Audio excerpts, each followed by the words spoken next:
Dans cette vidéo, on va présenter l'anneau D des décimaux. Donc on va commencer par les définir. On montrera un exemple de nombre décimal et entre guillemets un contre-exemple. Ensuite, on montrera que pour les lois usuelles d'addition et de multiplication, D a une structure d'anneau intègre. Au passage, on donnera une définition équivalente de l'ensemble des décimaux. Et pour finir, comme D est un anneau, eh bien, on va naturellement rechercher l'ensemble des éléments inversibles, le groupe des éléments inversibles de l'anneau D. Présentons brièvement l'ensemble D. L'ensemble D est formé des nombres réels qui admettent un développement décimal fini. Donc, par exemple, si je prends 3, 14, 1, 59, en m'arrêtant là, eh bien ça, c'est un élément de D. En revanche, si je considère le véritable nombre réel pi, eh bien ça, ce n'est pas un élément de D.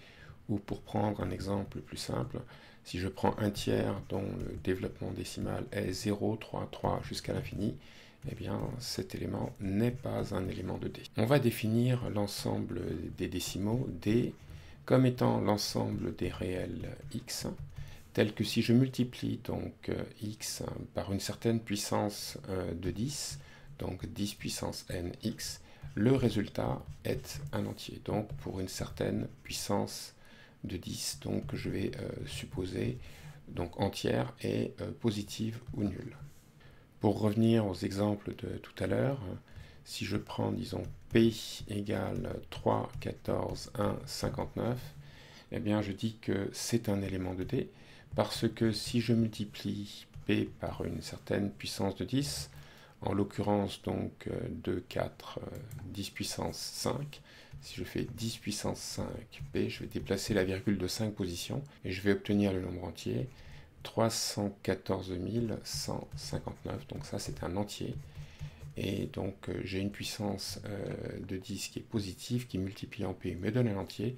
Ça me prouve que P est un nombre décimal. Maintenant, je vais reprendre l'exemple de P égale 1 tiers, et P égale 1 tiers n'est pas un décimal comme on va le montrer maintenant. Je vais raisonner par l'absurde, et supposons donc que P égale 1 tiers soit un décimal. Donc ça, qu'est-ce que ça veut dire ? Bien, ça veut dire que je peux trouver un certain exposant entier positif ou nul, tel que si je multiplie donc P par cette puissance de 10, eh bien j'obtiens un entier. Donc autrement dit, j'ai 10 puissance n divisé par 3 qui est un entier. Donc ça, qu'est-ce que ça veut dire ? Bien, ça veut dire que l'entier 3 est un diviseur de l'entier 10 puissance n. Donc je vais écrire que 3 divise 10 puissance n. Or, ceci est clairement un résultat qui est faux pour l'une des raisons suivantes. Alors, je dis que 3 n'est pas un diviseur de 10 puissance n parce que si je regarde la somme des chiffres de 10 puissance n, eh bien, ça vaut 1 plus que des zéros, n fois. Et donc, ça me fait 1. Et je peux dire que 3 n'est pas un diviseur de 1. Donc, d'après un critère bien connu, j'en déduis que 3 n'est pas un diviseur de 10 puissance n. Je pouvais aussi le voir autrement, parce que si je fais 10 puissance n moins 1, j'obtiens un nombre entier dont l'écriture décimale ne contient que des 9. Et plus précisément, en fait, c'est 10 puissance n moins 1 puissance n. Et donc, d'après l'identité remarquable bien connue AN moins BN, ça me fait donc 10 moins 1 multiplié par 10 puissance n moins 1 plus etc. plus 10 plus 1. Donc ça, c'est un entier. Ça vaut 9 et c'est un multiple de 3. Donc je vois que 3 divise 10 puissance n moins 1. Par conséquent, si je regarde 10 puissance n, je peux l'écrire 10 puissance n moins 1 plus 1. Ça, c'est un multiple de 3. Donc 3 divise cet entier. Et par conséquent, si 3 divisé 10 puissance n, eh bien 3 diviserait 1, ce qui est absurde. Je pouvais le voir d'une troisième façon. Supposons que 3 divise 10 puissance n. Alors en fait, je regarde la décomposition de 10 puissance n en un produit de facteurs premiers. Donc 10 c'est 2 fois 5, donc ça fait du 2 puissance n, 5 puissance n. Et donc je vois que le facteur premier 3, donc 3, n'est pas parmi les facteurs premiers de 10 puissance n, qui sont 2 ou 5. Donc ça, je sais que ça me prouve que 3 ne peut pas diviser 2 puissance n multiplié par 5 puissance n. Alors pendant qu'on y est, on va montrer que l'ensemble des entiers est inclus dans D. Si k est un entier, à ce moment-là, si je multiplie k par 10 puissance 0, eh bien ça fait 1 multiplié par k, ça fait k, donc évidemment c'est un entier. Et j'ai multiplié k par une puissance de 10, donc ça me prouve que k appartient à l'ensemble des décimaux. Maintenant, on va montrer que D, muni des lois d'addition et de multiplication usuelles, est un anneau intègre. Donc en réalité, il ne faut pas se lancer dans la vérification de tous les axiomes d'un anneau. En fait, il suffit de remarquer que D est inclus dans l'anneau R, et il suffit de démontrer en fait que D est un sous-anneau de l'anneau D réel. Alors concernant l'intégrité, en fait, comme R est un anneau intègre, si on démontre que D est un sous-anneau de R, ce sous-anneau sera intègre. Alors plus précisément, on va montrer que D est un sous-anneau unitaire de R, et donc pour ça, il suffit qu'on vérifie les 3 points suivants, que moins 1 est un décimal, ensuite que D est stable pour l'addition, et enfin que D est stable pour la multiplication. Alors le premier point est vrai, tout simplement parce qu'on a vu tout à l'heure que l'ensemble des entiers était inclus dans l'ensemble des décimaux. Donc, concernant les points 2 et 3, en fait, ils sont analogues du point de vue de la démonstration. Donc je vais par exemple démontrer le deuxième point. Donc pour le deuxième point, je vais partir de deux décimaux, disons x et y, et je dois démontrer que x plus y est encore un décimal. Donc pour ça, je traduis juste ce que signifie qu'être un décimal. Donc si x est un décimal, ça veut dire que je peux trouver un exposant antinaturel n, ou je vais plutôt l'appeler m, tel que 10 puissance mx soit un entier. Donc soit un entier, et je vais donner un nom à cet entier, je vais l'appeler, disons, a. De la même façon, le fait que y soit un décimal, ça signifie qu'il existe un certain exposant petit n antinaturel, tel que si je multiplie donc y par la puissance de 10 correspondante, j'obtiens donc un entier que je vais appeler b. Donc je recherche une information sur x plus y, et ce que j'ai écrit ici me permet d'extraire x et y, donc ce que je vais faire maintenant. Donc je vois que x plus y va s'écrire. Alors ici je vois que x c'est a divisé par 10 puissance m, et de même en dessous je vois que y c'est égal à b sur 10 puissance n. Donc sans chercher à optimiser la recherche d'un dénominateur commun, je peux réduire au dénominateur commun 10 puissance m plus n, en faisant le produit des dénominateurs, et j'obtiens donc au numérateur 10 puissance na plus 10 puissance mb. Et dans ces conditions, je me rends compte que si je multiplie x plus y par la puissance de 10, 10 puissance m plus n, donc multiplié par x plus y, j'obtiens le numérateur 10 puissance na plus 10 puissance mb. Alors, on a vu que n et m étaient des entiers naturels, et que a et b étaient des entiers. Donc de tout cela, je déduis que 10 puissance na plus 10 puissance mb est un entier. Donc j'ai multiplié x plus y par une certaine puissance de 10 d'exposants entiers positifs, et j'ai obtenu un entier. Donc ça me prouve que x plus y est un décimal, et c'est ce qu'on voulait prouver. Donc le cas de la stabilité pour la multiplication est plus simple encore, Et donc de tout cela, je peux déduire que D muni des lois d'addition et de multiplication usuelles est donc un anneau commutatif et unitaire, et c'est même donc un anneau intègre. Donc par définition, l'ensemble D, c'est formé de tous les réels x, tels que si je multiplie x par une certaine puissance de 10 entière, donc 10 puissance n x, j'obtienne un entier, donc pour un certain entier naturel n. Alors on n'aimerait pas avoir de restrictions concernant petit n, et pouvoir accepter un entier, pas forcément naturel, mais relatif, donc éventuellement négatif. Donc on est amené à considérer l'ensemble E formé des réels x, pour lesquels on peut trouver un exposant entier relatif n, tel que 10 puissance n x, soit un entier. Et en fait, on va montrer que D et E sont identiques. Donc je procède par double inclusion.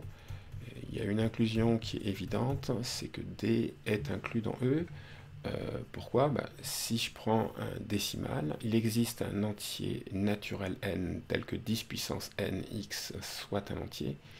Et comme cet entier naturel est forcément un entier relatif, il en résulte que x est dans E. Maintenant, montrons l'inclusion inverse. Donc je vais prendre un élément petit x appartenant à E, je vais traduire. Ça veut dire qu'il existe un certain entier relatif n, tel que 10 puissance n x soit un entier. Alors en fait, j'ai deux cas.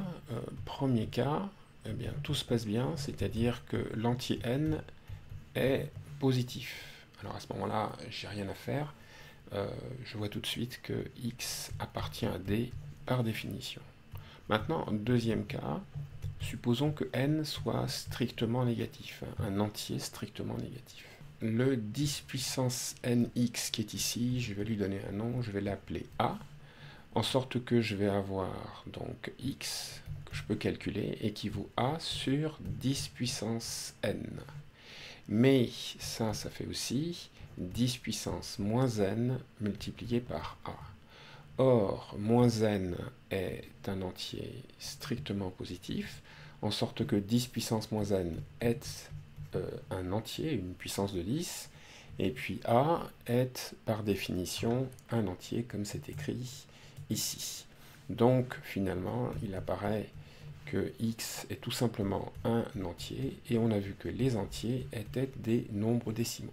Donc finalement, si je récapitule, le x qui était dans E se trouve être dans D. Et finalement, donc, dans les deux cas, notre x appartient à D, que ce soit le premier comme le deuxième. Donc au total, eh bien, on a prouvé que E est inclus dans D. Donc comme D est un anneau, je vais m'intéresser au groupe des éléments inversibles de l'anneau D. Donc c'est un groupe pour la multiplication. Et donc U de D est formé de tous les éléments de D qui admettent un inverse pour la multiplication, autrement dit pour lesquels je peux trouver V, un élément de D, tel que le produit UV, soit le neutre multiplicatif de D, autrement dit 1. Donc je vais partir d'un élément U qui appartient donc au groupe des éléments inversibles. Donc cet élément, avant tout, c'est un décimal. Donc ça veut dire qu'il existe un certain exposant, disons petit n, entier naturel, tel que si je multiplie U par la puissance de 10 correspondante, j'obtiens donc un élément petit a qui va être un entier. J'en déduis que je peux extraire U, et je vois donc que U s'écrit A sur 10 puissance n. Alors remarquons que 10 est un élément du groupe des éléments inversibles de l'anneau D. En effet, donc pour cela, il suffit juste que je démontre que 1 dixième, qui est a priori le candidat à être l'inverse de D, que 1 dixième appartient à D. Et pour cela, il suffit que je multiplie 1 dixième par une certaine puissance de 10 et que j'obtienne un entier. Or, c'est facilement le cas, parce que si je multiplie par 10 égale 10 puissance 1, 1 dixième, j'obtiens 1 qui est un entier. Donc, ceci est vrai, et par conséquent, j'en déduis que 10 est un élément inversible de l'anneau D. Donc je sais que 10 est un élément inversible de D, et je suis parti de U qui est ici, et qui est un élément inversible de D. Par conséquent, d'une part, comme 10 est un élément de U de D, et que U de D est un groupe multiplicatif, j'en déduis que, quel que soit l'entier n, 10 puissance n est encore dans U de D. Et puis, comme U est un élément donc du groupe, et que 10 puissance n est dans le groupe, si je fais 10 puissance n U, eh bien, qui vaut A, eh bien, j'obtiens un élément de U de D parce que c'est la propriété de stabilité du groupe pour la multiplication. Donc je me rends compte que petit a, qui est un entier, est également un élément inversible de l'anneau D. Donc si a est inversible, alors déjà a ne peut pas être nul. Parce que qu'est-ce que ça veut dire que A est inversible? Ça veut dire que je peux multiplier A par un certain V appartenant à D et que le produit vaille 1. Donc clairement, je ne peux pas avoir A égale 0. Et je vois même que l'inverse, donc c'est forcément 1 sur A. Et cet inverse, il est censé être dans D. Donc ça veut dire quoi? Eh bien ça veut dire que je peux trouver un certain exposant entier naturel, tel que la puissance de 10 correspondante, donc 10 puissance m multiplié par v, soit un entier. Et comme v est égal à 1 sur a, eh bien en fait, je vois que 10 puissance m divisé par a est un entier. Et donc, je vois que a est très contraint, parce que ça entraîne que l'entier A divise l'entier 10 puissance m. Je rappelle que m est un entier naturel, donc 10 puissance m est un entier. Alors en particulier, si je regarde P, un facteur premier de A, comme 10 puissance m s'écrit comme se décompose en produit de facteurs premiers 2 puissance m, 5 puissance m, eh bien, vu que A divise 10 puissance m, j'en déduis que P est parmi 2 ou 5. Et donc ça veut dire que je connais en fait la décomposition de A en produit de vecteurs premiers. Elle est de la forme donc 2 puissance alpha, 5 puissance bêta, éventuellement plus ou moins, donc si A est négatif.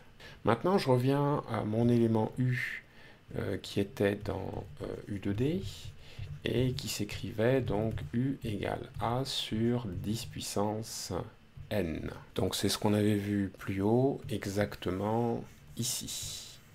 Donc ça veut dire que je peux transformer U. Si je remplace, ça me fait plus ou moins 2 puissance alpha, 5 puissance bêta, divisé par 10 puissance n, qui s'écrit 2 puissance n, 5 puissance n.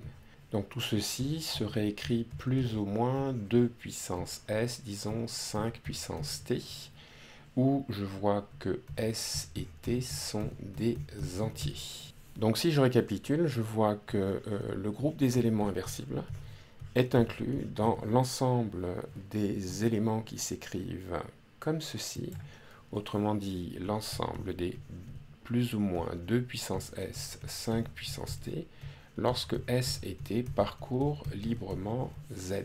On va être en mesure de conclure, on va pour cela prouver que l'ensemble qui est à droite ici est inclus dans U de D, ce qui permettra de conclure que U de D est en fait égal à l'ensemble qui est à droite. Alors ce qu'on observe, c'est que moins 1 est un élément inversible de D, c'est évident. 2 est un élément inversible de D, et 5 aussi. Par exemple, pourquoi 5 est un élément inversible de D? Je regarde un cinquième. Si c'est un décimal, or si je multiplie 10 et un cinquième, donc 10 c'est une puissance de 10, eh bien ça fait 2 qui est un entier. Donc ça me prouve que 1 cinquième est dans D, et donc ça me prouve que 5 est un élément inversible de D. Et puis c'est pareil pour 2, puisque si je fais 10 multiplié par 1 demi, ça me fait l'entier 5. Maintenant, je vais me fixer S et T des entiers. Et comme 2 est un élément du groupe U de D, et que donc U de D est un groupe, eh bien j'en déduis que un groupe multiplicatif, que 2 puissance S appartient à U de D. Hein. Ça c'est parce que U de D est un groupe. Plus précisément, c'est un sous-groupe du groupe multiplicatif R étoile. Pour la même raison, 5 étant dans U de D, eh bien j'en déduis que 5 puissance T appartient à U de D. Et donc, par stabilité du groupe pour la multiplication, eh bien j'en déduis que 2 puissance S, 5 puissance T, et puis plus ou moins, puisque moins 1 est un élément de U de D, eh bien que cet élément appartient à U de D. Donc finalement, comme S et T étaient arbitraires, on vient de démontrer que l'ensemble des plus ou moins 2 puissance S, 5 puissance T, lorsque S et T parcourent l'ensemble des entiers, eh bien que ça, c'est inclus dans U de D. Et comme on avait démontré l'inclusion inverse à l'étape précédente, on en déduit que le groupe des éléments inversibles de l'anneau des décimaux est formé des plus ou moins 2 puissance S, 5 puissance T lorsque S et T parcourent librement Z. Au passage, on pourra remarquer que ce groupe est en fait engendré par les trois éléments moins 1, 2 et 5 en tant que sous-groupe de R étoile.